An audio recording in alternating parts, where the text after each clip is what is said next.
L'écueil, c'est qu'à un moment, tu te laisses plus guider par ton ego que ton intellect. C'est-à-dire que euh, ça va assez vite, notamment quand tu fais du thriller. C'est-à-dire qu'il y a beaucoup.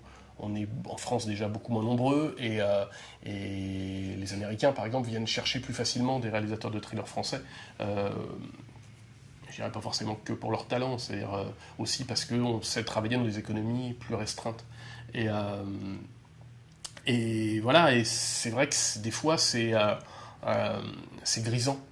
Et il faut faire attention justement de ne pas aller et pas accepter des choses que parce que c'est grisant, parce que d'un seul coup tu te retrouves comme les mecs que tu as vus à la télé. C'est-à-dire, tu vois, je prends l'exemple précis de Die Hard, quand on m'a proposé Die Hard 5, euh, sur le papier, quand je reçois la couverture du scénar avec mon nom, euh, voilà, c'est limite que j'appelle pour dire ouais, c'est oui.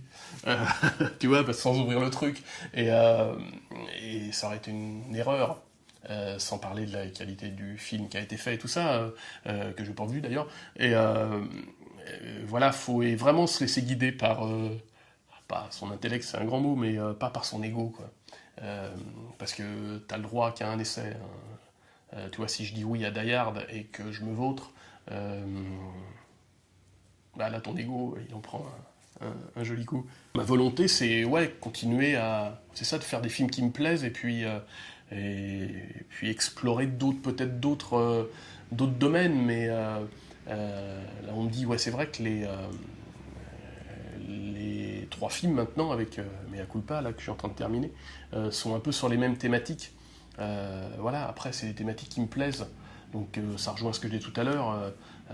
Moi, j'aime le côté ludique de faire des choses. C'est-à-dire que si même un quatrième film, ça soit encore la même thématique, eh ben, je referai la même thématique. C'est-à-dire que je fais pas un plan de carrière en disant, regardez, je vais vous montrer que machin, je m'en fous. L'important, c'est le film et ce que les gens vont ressentir et le plaisir qu'ils vont prendre devant le film.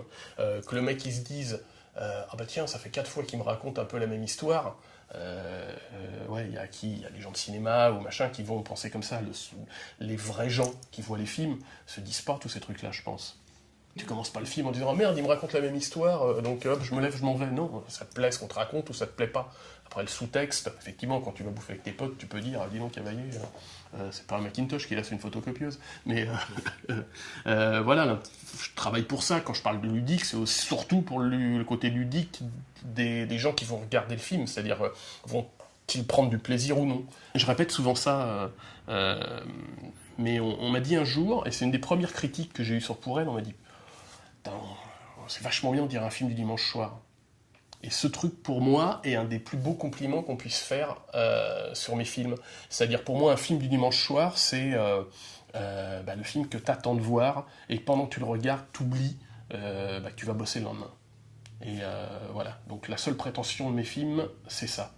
Donc, effectivement, je ne vais pas avoir le prix Jean Vigo, je pense, mais, mais en tous les cas, voilà, c'est ça que moi qui me motive.